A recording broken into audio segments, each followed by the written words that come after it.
Hi guys, welcome back to my channel. I hope all we are good.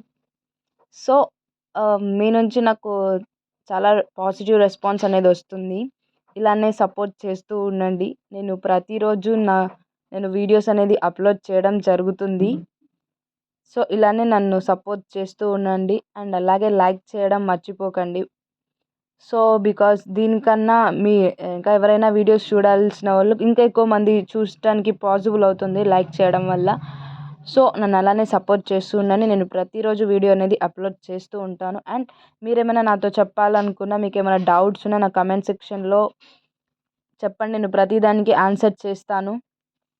సరే, ఇది video కనుక మీరు first చూసినట్లయితే దీనికన్నా ముందు నేను ప్రీవియస్గా సి లాంగ్వేజ్కి సంబంధించి నేను కొన్ని వీడియోస్ పోస్ట్ చేయడం జరిగింది. సో ఫస్ట్ మీరు దాన్ని చూసి దాని నెక్స్ట్ ఈ వీడియోని చూడండి. సో కొంచెం రిలేటెడ్ ఉంటుంది అన్నమాట సి లాంగ్వేజ్ కాబట్టి. సో ఈరోజు మనం చెప్పుకోబోయే topic basics of a computer programming. ఒక కంప్యూటర్ ప్రోగ్రామింగ్ యొక్క బేసిక్స్ అనేది చెప్పుకుంటాము. ఆల్రెడీ నేను స్ట్రక్చర్ ఆఫ్ ఏ సి ప్రోగ్రామింగ్లో మీకు చెప్పడం జరిగింది. ఈ ఒక్కొక్క సెక్షన్ అంటే బ్రీఫ్ ఎక్స్ప్లెనేషన్ ఇవ్వకపోయినా జస్ట్ ఇవి తెలిసి ఉంటాయి మీకు. Documentation section, link section, definition, main function, global and sub program section. So ప్రతి ఒక్కటి మనం ఇప్పుడు ఎక్స్ప్లెయిన్ చేసుకుందాం. Basics of a computer programming is nothing but also a structure of a C programming. There are 6 main sections to a basic C programming: documentation section, link section, definition section, main function section, global declaration section and also subprogramming section. ఇవి మనకి 6 basic sections. ఒక్కొక్కటి దాన్ని explain చేసుకుందాము. ఇప్పుడు documentation section అంటే ఏంటి అంటే, ఇక్కడ ఏంటంటే మనకి ఎక్కడైతే ఇప్పుడు డాక్యుమెంటేషన్ అంటే మనకు ప్రోగ్రామ్కి నేమ్ అనేది ఇస్తుంది. దాన్ని డాక్యుమెంటేషన్ సెక్షన్ అంటాం. ఎగ్జాంపుల్గా మనం ఏదైనా నాన్ డీటెయిల్ స్టోరీ తీసుకుంటే ఆ స్టోరీ గురించి కానీ ఆ స్టోరీ ఒక ఆథర్ గురించి కానీ బ్రీఫ్ డీటెయిల్స్ ఇస్తాం చూసారా. సో దాన్ని అలా ఇచ్చేదాన్నే అదర్ డీటెయిల్స్ ఇచ్చేదాన్ని ఎగ్జాంపుల్గా డాక్యుమెంటేషన్ సెక్షన్ అంటాము. దీంట్లో మనకి కోడింగ్ యొక్క ఓవర్ వ్యూ అనేది మనకి ఇస్తుంది. ఈ యొక్క ప్రోగ్రామ్ని యూజర్ డిఫైన్ అండ్ యూజర్స్ ఎవరైతే ఉన్నారో ఈజీగా అండర్స్టాండింగ్ అనేది చేసుకుంటారు. సో దీన్నే డాక్యుమెంటేషన్ సెక్షన్ అని అంటాము.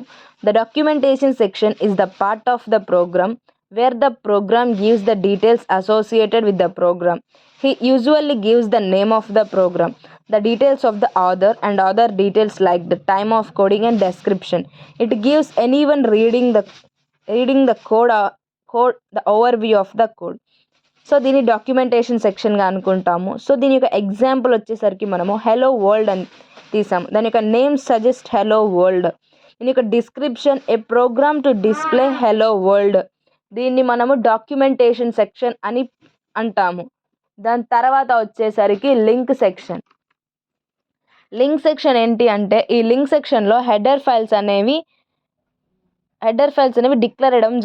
డిక్లేర్ అవుతాయి ఇక్కడ. లైక్ సి లాంగ్వేజ్ ఒక హెడర్ ఫైల్ ఏంటి, /include stdio.h. ఇలాగే డిఫరెంట్ లాంగ్వేజెస్కి డిఫరెంట్ హెడర్ ఫైల్స్ ఉంటాయి. లైక్ C++ తీసుకుంటే iostream.h. అలాంటి హెడర్ ఫైల్స్ అనేవి డిక్లేర్ చేయబడతాయి ఈ సెక్షన్లో. దాన్నే లింక్ సెక్షన్ అంటాము. This part of the code is used to declare all the header files that will be used in the program. This leads to the compiler being told to link the header file to the system libraries. Example /include stdio.h. Next వచ్చేసరికి definition section. In this section we define different constants. The keyword define is used in this part. Definition సెక్షన్లో డిఫైనైట్ variables కానీ constants కానీ define అనే ఒక కీవర్డ్ని use చేసుకొని ఆ different కాన్స్టెంట్స్ని define చేయడం జరుగుతుంది. దాన్నే డెఫినేషన్ సెక్షన్ అంటాము. సో ఇక్కడ డిఫైన్ పిఐ, ఇక్కడ పిఐ వాల్యూని డిఫైన్ చేస్తున్నాము.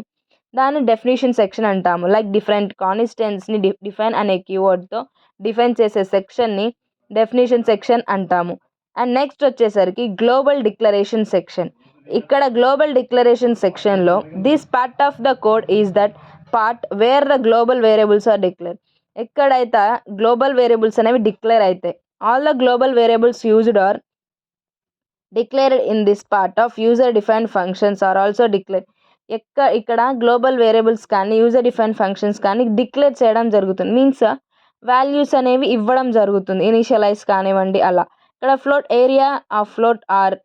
So int a equal to 7. మేము ఆల్రెడీ చెప్పాను మీకు, ఎక్కడైతే semicolon indicates the line close అని, లైన్ అక్కడితో ఎండ్ అయిపోయింది అని.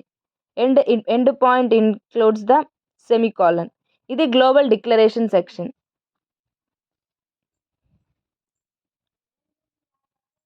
దాని తర్వాత main function section.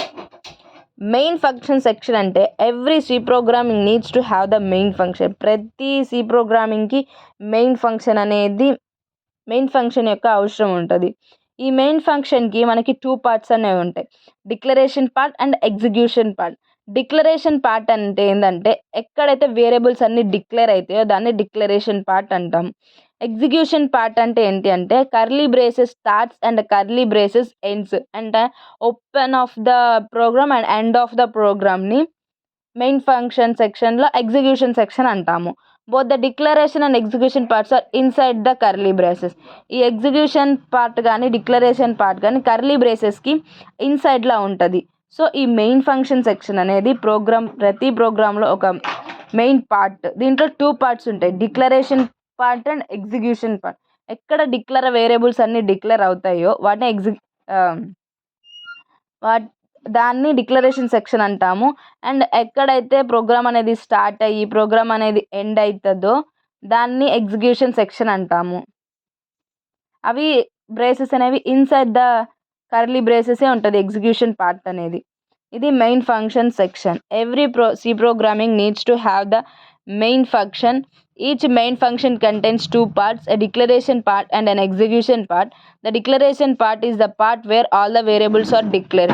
The execution part begins with the curly brackets and ends with the curly close brackets. Both the declaration and execution parts are inside the curly braces. And then sub program section. ఈ sub program సెక్షన్లో ఏదైతే link section, definition section, global declaration, main function and documentation section. So ఇక్కడ మనకి documentation section అనేది లేదు. All the user defined functions are defined in this section. ఇక్కడ user defined functions అన్నీ ఇక్కడ డిఫైన్ చేసేదాన్నే సబ్ ప్రోగ్రామ్ సెక్షన్ అంటాము. ఇక్కడ మనము ఒక ఇంటీజర్ తీసుకొని ఆ వాల్యూస్ని యాడ్ చేసి మనకి అవుట్పుట్ అనేది రావాలి. ఇంటీజర్ కాబట్టి మన అవుట్పుట్ అనేది బేస్డ్ ఆన్ ఇన్పుట్ని బేస్ చేసుకొని అవుట్పుట్ అనేది వస్తుంది.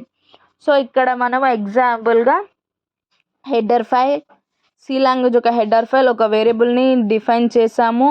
దానికి global declaration means main function ఉంటుంది. Global declaration means all the global variables అనేవి డిక్లేర్ అవుతాయి.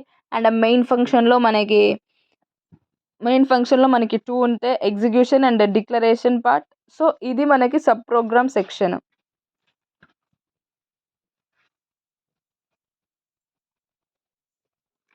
అండ్ తర్వాత వచ్చేసరికి read function, scanf and write function. ప్రింట్ఎఫ్తో మనము ప్రోగ్రాంలో అసైన్ చేయడం జరిగింది వాల్యూస్ని, ఫ్లోట్ ఏరియా, రిటర్న్. సో ఇది మనకి structure of the C programming or sections, different sections. ఇది మనకి ఇవాళ టాపిక్. నెక్స్ట్ వచ్చేసరికి algorithms, flow charts using data tools. ఈ కాన్సెప్ట్ అనేది ఎక్స్ప్లెయిన్ చేసుకుందాం. ఐ హోప్ మీ అందరికీ ఈ వీడియో అనేది యూస్ఫుల్ అవుతుంది అనుకుంటున్నాను. For more videos like, share and subscribe.